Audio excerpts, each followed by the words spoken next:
be done for today.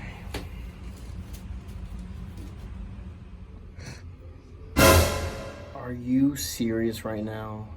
No toilet paper? If I have no toilet paper, what am I gonna use? Terrible towel. Maybe I'll just use this. It's the same thing as a toilet paper.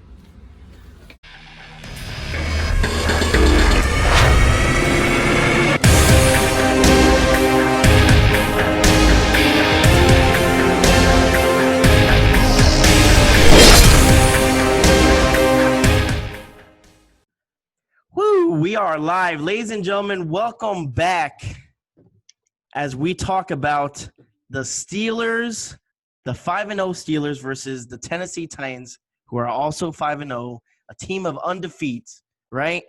We have Ken Moore here to break down the game, give you the preview. What's up, Ken? Hey, what's going on, man? Nothing much.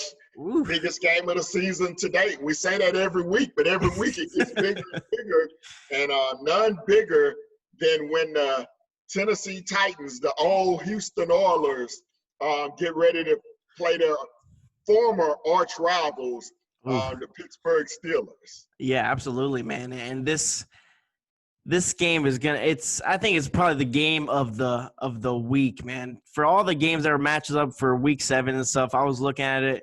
Unfortunately, we didn't get flex to a Sunday night game, but you know, you got Arizona and the Seahawks. Apparently, that's a better game, right? Well, no, I don't think it was a better game. I think it was the easiest switch for the NFL because that was the only game at the 3:05 time slot. Our slot was at 12, and there were some other 3:25 games. But this is the national game, Pittsburgh and Houston, for CBS. So even though it's not going to be on Sunday Night Football, 95% of the country is going to get this game. The only 2 states that won't get this game is Ohio, because Cincinnati is playing Cleveland, and New York for whoever the Jets are playing on Sunday. Gotcha. Unfortunately for them. And Buffalo. And so that New York market won't get it. But everybody else will get the Pittsburgh, Tennessee game. So, yeah, I would love for it to be in prime time. But unfortunately, CBS didn't want to lose this game. This is their marquee game. So they told the NFL, no, we're not gonna give up our baby.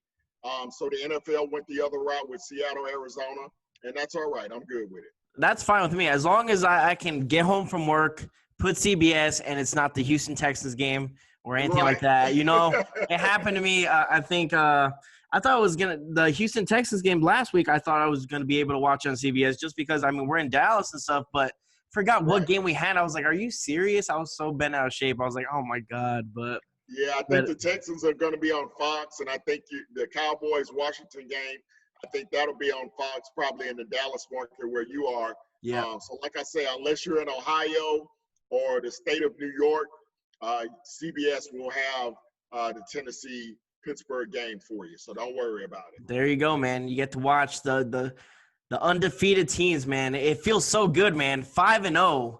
It was such a crazy Texan game, man. It was all over the place, mixed emotions. I mean, you were excited for the offense, but you were questioning the defense. And, I mean, that's Tennessee Titans football, man. It's like you're on the brink.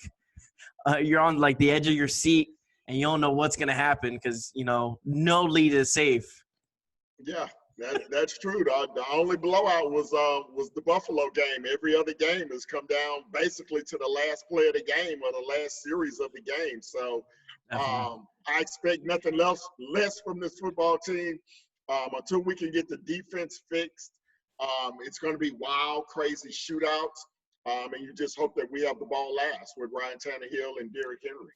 Definitely. Now, question I had for Titans in Truth, and I had for also Titan Upload was, would you have gone for 2 points at the end when we scored with the A.J. Brown, right? Would you have gone for 2 points or trust the defense to make a stop in overtime?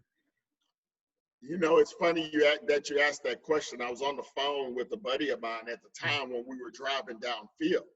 And I asked him that same question. I was like, man, if we score, do you think Vrabel will go ahead and go for two? I thought we were Now, going you have for to it. go back 2 years ago when we were in London. Chargers. Same situation against the Chargers. Yep. We drove downfield. We got the touchdown. We're down 1 point. We went for two and didn't make it. Vrabel said at his press conference on Monday, somebody asked him if he thought about it. He said no.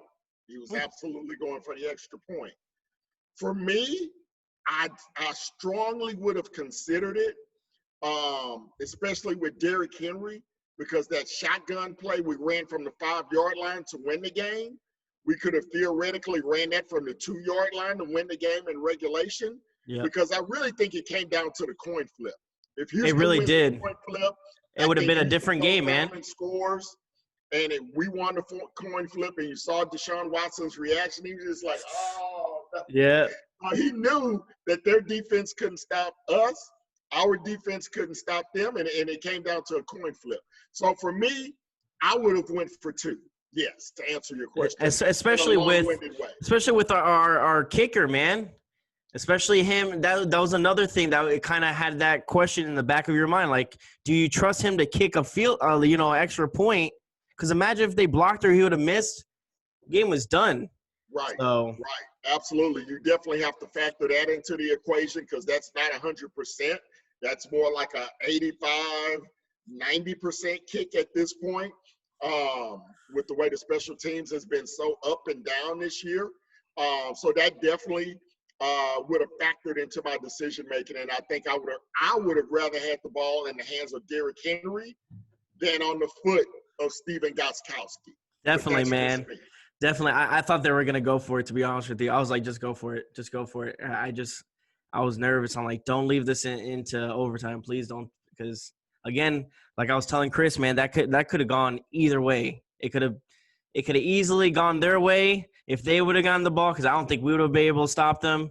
And, I mean, luckily, it was in our favor, man. But that's already – that was in the past already, all right? Now we're looking for these damn bumblebees, all right? These Steelers, all right? So the injury report, okay, we have some good news. We have, like we were talking about before, half the team came back healthy, right? Everyone, obviously no one plays Wednesday. They have a little bit, everyone's limited and stuff like that. That's usually the normal for coming back from a game.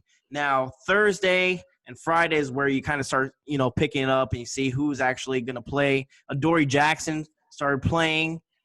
So I think he was a full participant today. So that's good to see. Do you think Adoree's going to be playing this week? Man, I'm hoping, man. I'm hoping that Adoree's back there because Pittsburgh has a lot of fast receivers, and we really, really have missed Adoree Jackson. You combine Adoree Jackson being out all of this season, along with Logan Ryan no longer being on the team. That's half of your secondary from last year that hasn't been there. So getting Adoree Jackson back will be huge for this ball club, and it does look like he's trending towards being able to play. We don't know for sure, but as of right now, he's trending in the right direction. Definitely. And then you had Jonnu Smith, who kind of tweaked his ankle. He was back on the field as well, participating, so that's always a good sign. The only person that was actually did not play was A.J. Brown. They said it was the knee. I think he was just resting. I don't think it's a big deal. I think he'll be ready to go game time. But there was another person, your favorite person, man, Isaiah Wilson. And he did not play. It said illness. What do you make of him, man? What are you making of him so far? The splash he's made so far for this team. What do you? Man, it's like it's always something, right? Yeah. It's COVID. It's the incident at the party. Then it's the DUI. Then he comes back You know, Coach Vrabel said last week he looked like he was in good physical shape. And then you're hoping that he can get on the field this week to at least give us some depth at the tackle position.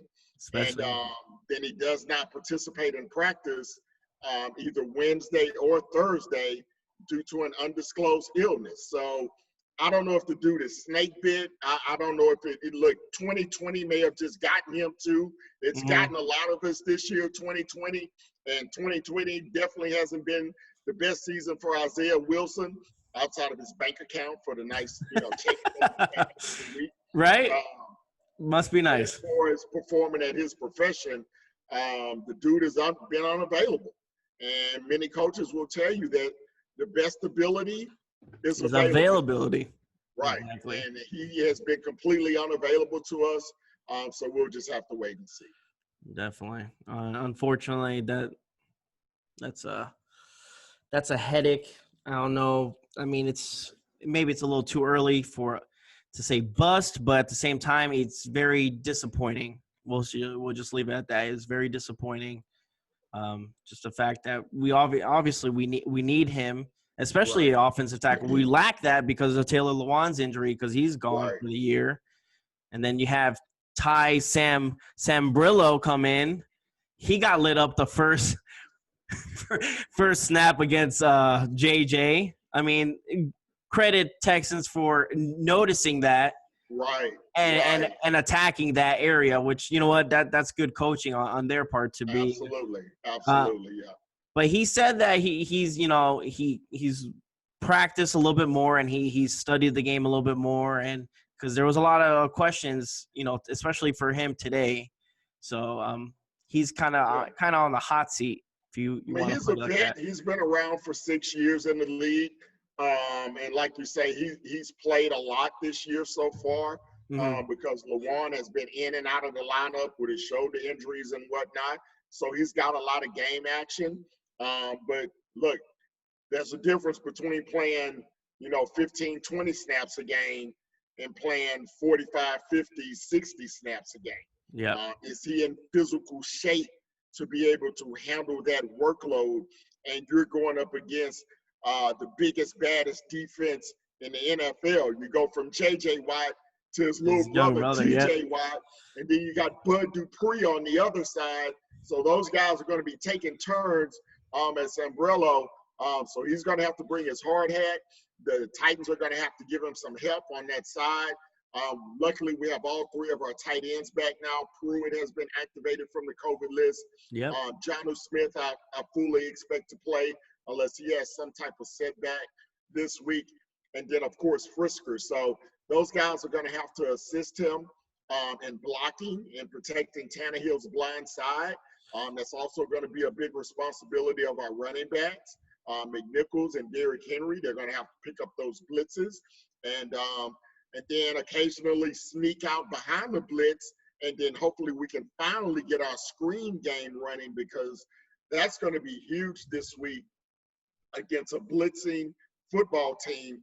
You have to have a screen game or a draw game, running game that can slow those defenders down. So trying to get the screen game into play this week is going to be huge for our offensive staff and Arthur Smith. You think they'll start that early in the beginning of the game, kind of set that tone already, or you think later on throughout the – I think later on. You want to let them see what they do first, see if they're bringing the house after Tannehill, particularly off that left side.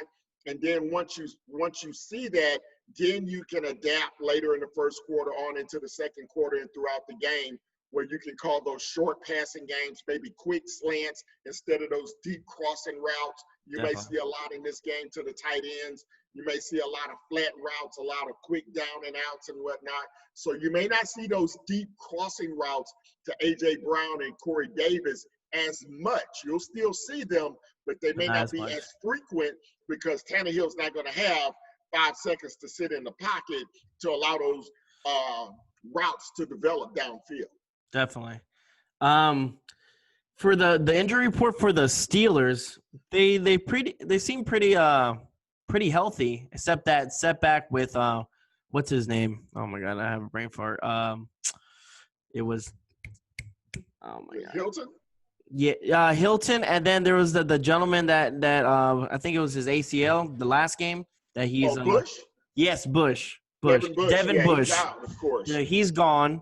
So other than that, they seem pretty healthy. Again, this is a defense that was top ranked last year, top 5. I mean, they're nasty. Okay, this is one of the games where our offense has got to show up. I mean, the defense obviously needs to show up. They need to be the defense that showed up to the Bills game. They show up the same defense as the defense we played with against the Texans. This might be a long game, and it's not going to be a good shootout because you don't want to get in a shootout with the Steelers because they're good. They're almost. I think they're the first team we played that is well-rounded in everything: offense, defense, special teams. They're a legit contender. Yeah, absolutely. I mean, they're a well-rounded team offensively and defensively. They're number 2 ranked in defense. They're kind of middle of the road in offense as far as yards and points, but they're very explosive with the young receivers, Juju Smith-Schuster, Claypool, the young kid out of Notre Dame, has really been lighting it up so far this year. Probably the early candidate for Rookie of the Year in the NFL, or definitely one of the top 3 candidates for Rookie of the Year offensively thus far this season. So it's going to take a complete effort in this ball game. I would expect us to try to run the ball inside like we did against Houston with their middle linebacker, Devin Bush, being out. We had the same situation with Houston last week. Their middle linebacker was out, Broderick McKinney, and we saw the success that Derrick Henry had running the football. But if we have success running the football, we need to keep running the football. I think last week we got a little pass happy and we let the Texans get back in the football game, throwing the ball around the yard a little bit too much. You're not going to be able to do that against a Pittsburgh team. Interesting stat that I found out late this evening: every game this season, the Pittsburgh Steelers have at least 3 sacks and 1 interception. So I'm sure Mike Vrabel is very cognizant of that, and you want to limit the times you put Tannehill in harm's way. Definitely, because we know if Tannehill goes down, oh God, we have no backup QB at all whatsoever. But talking about the Steelers and stuff, I mean, Big Ben has been having he's been having an MVP year, man, but no one talks about it. He has 11 touchdowns for 1 interception throughout. No one talks about it. No one gives him credit. Obviously, they have Tannehill talk about that. They talk about Mahomes. They talk about, Russell Wilson, obviously. But Big Ben could slowly sneak in, and he could actually become the comeback player of the year. That could be his spot. It's looking like it. Again, he's a big quarterback. He's very hard to take down. We need help. We need to wrap him up and take him down. Let's do this. Let's do the 3 keys to victory. Let's do this. Let's go, man. All right. Well, the first key, let's go. You guys know my number 1 key every single week is the turnover differential. Yep. You have 2 of the top teams in the league. Tennessee, number 1. We're at a +6 in turnovers. Pittsburgh is right behind us, tied for second at a +5 in turnovers. As I just mentioned, they've had an interception in every single game this year. We have to win the turnover battle. When you have 2 equally matched teams, you have to win the turnover battle. So we have to take the ball away from them more than they take the football away from us. Number 2, again, the offensive line, Derrick Henry, we got to have another 100-plus yard game from him. Look for him to pound between the tackles. Ben Jones, Sappho, Davis, the guards, and the center, they're going to have to dominate the interior. Now, look, they got Big Ham Hayward right there in the middle. Yep. They're going to have to dominate the interior to allow Derrick Henry some running lanes. And third, and not least, we got to get off the field on third down. We are by far the worst team in the NFL. We allow teams to convert third down 58% of the time. And then in the few times when we're successful and get them to fourth down, they're converting fourth down 67% of the time. So really the only time we're stopping teams is when we turn the football over. Every once in a while we may force a 3 and out if, we get a penalty or a sack or something like that. But man, our defense has got to find a way to get off the field on third down. We need to hold them to less than 50%. If we can get them to around 45% conversion rate, I would be happy with that. I think the NFL medium is about 47%. The Steelers allow teams to convert 47%. The New York Giants allow teams to convert 47%.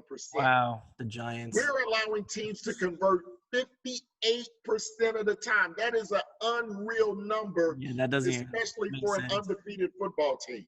Wow. That cannot continue to happen.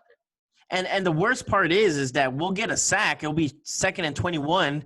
Then they do a play and it's 3rd and 2 again. I'm like, oh my Lord, like what was the point of that? Like it's really frustrating sometimes because sometimes like I wanna celebrate when we get a sack, but then I'm like, what's gonna happen the next play? Like what's gonna happen? Because it seems like we kind of play soft sometimes.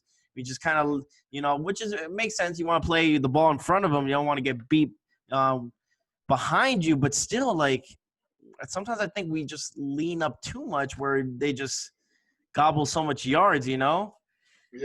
And even our defense, even when they get pressure on the quarterbacks, they roll out, they scramble for 4 or 5 seconds, and then they find a receiver open downfield. So we just got to find a way to get to Big Ben. He's not as electric and he's not as mobile as Deshaun Watson and Josh Allen and even Gardner Minshew.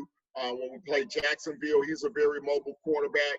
So this is really the first stationary quarterback outside of maybe Kirk Cousins that we've played in a while. So hopefully we can get to him, put pressure on him, and bring him down.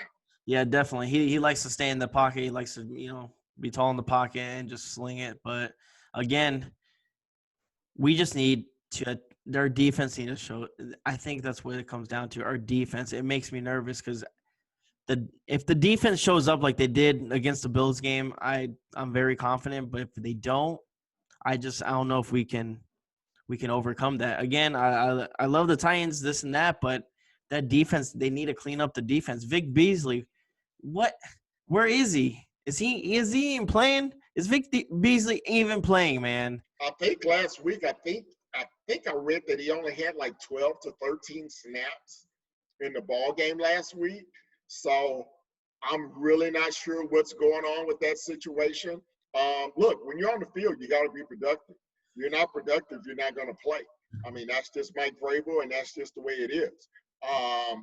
Look, Logan Ryan last year at the nickel corner position had more sacks and quarterback pressures than Big Beasley has had as an outside linebacker. So it looks like that money that we took away from Logan and gave to Vic, we probably just should have kept Logan and let him rush the passer because he did a better job of it last year than Big Beasley has done so far this year. So you just hope that it's just getting acclimated to the new system. Hopefully with a full week of practice now, because remember, these guys hadn't really practiced since before the Minnesota game 3 weeks ago. So for these last two games, the Titans really didn't have any true practice time on the field, more so than really walkthroughs and game study and things like that. So this week they've had a full week of preparation for Pittsburgh. So hopefully Clowney and Beasley, they can get more in tune and they can be more productive on the field this week. Definitely. Quick question before I let you go, man, before we do the prediction. Do you see Clowney staying with us next year? Not at this rate, no. Not at this rate? Not at this rate, no. It'll be I'm one not and done. I'm not even going to ask you about Beasley then. Yeah, no. I think both of those guys will be one and done. At the rate they're going right now, remember, we still have 2/3 of the season to go. We're only 5 games in. We still got 11 games to go, plus playoffs, and, you see what happens there. But those guys are really going to have to ramp it up. Definitely. All right, let's get down to our prediction, Ken. Where All do right, you so see what do you see this? Let's go. all right. So for me, look, every Titan ball game has been tight so far this year, with the exception of the Buffalo game. This is a huge game for both teams. Now, very important to remember, last week, Pittsburgh, they were sky high for the Cleveland game. That was the biggest game of the season for Pittsburgh, was last week at home. And you saw how they won that game. They were all fired up for Cleveland. They won that game 38-7. It may be hard for them to get pumped up 2 weeks in a row and have to go on the road for a noon kickoff. I think it would be a little bit different if it was a 7 o'clock kickoff. It gives them a little bit more rest. Sunday night, you get a little bit more amped up. Sunday morning, they could come in dragging a little bit. They could get off to a slow start. I think the Titans get out in front. I think the Steelers come back, probably take the lead. I think it goes down to the last drive again. I think it comes down to the leg of Steven Gostkowski, and I think he comes through with a game-winning field goal. What's the score? I got the Titans in another nail-biter, 30-29. Okay, 30-29. I almost had the same. I feel like it's going to come down to the wire as well, and I think it's going to come down to the kicker, man. I think it's going to be 27-24 Tennessee Titans. I think it's going to come down to – it's going to be a – it's not going to be – Did you change your mind? Did you change your mind? I thought about it, man. I was picking – when I first did the schedule, right? When we first had the schedules, I had the Steelers beating us. I just had that feeling. I'm like, this is probably one of the games – Steelers that usually have our numbers and stuff like that. The last time we played them was that Thursday night game, and that was atrocity. They destroyed us. I remember that. They had Antonio Brown went nuts. It was a bad game. But, again, there was a crowd. It was in Pittsburgh. Different scenario now. Different team. Titans look good. They're different. They're not that same old Titans team. So I'm going to go like this. If the defense shows up like they did in Buffalo, then we should win. And, again, I'll stick by the 27-24 Tennessee Titans game. I think it'll be really close. But that defense doesn't show up, I feel like we'll lose 27-14. Wow, 14. Okay. Yeah, exactly, 14. Okay. All right? Okay. That's if the defense doesn't show up. Now, if the defense comes, I mean, it has a couple 3-and-outs, but they're not going to be perfect. Obviously, we know that. From one week to another, it's not going to happen like that. So I feel you waffling a little bit there, Mr. I mean, it's just, it's a hard game to pick. It is a hard game to pick. It's a hard game to pick, and I'm kind of biased. I love the Titans, so I'm like, well, I'm going to give them a shot. Of course, I'm going to give them a shot. Right. Can I see them losing it? Yes. But can I see them winning? Hell yeah. So it's. Right. Look, we've been doing the show together. We're both 1-1. We both picked them to lose against Buffalo. We both picked them to win close against Houston. So we'll see how this one turns out. One interesting note for those that gamble, the point line started off this week with the Steelers favored by 2. Apparently a lot of money's been coming in on Tennessee, which I typically don't like.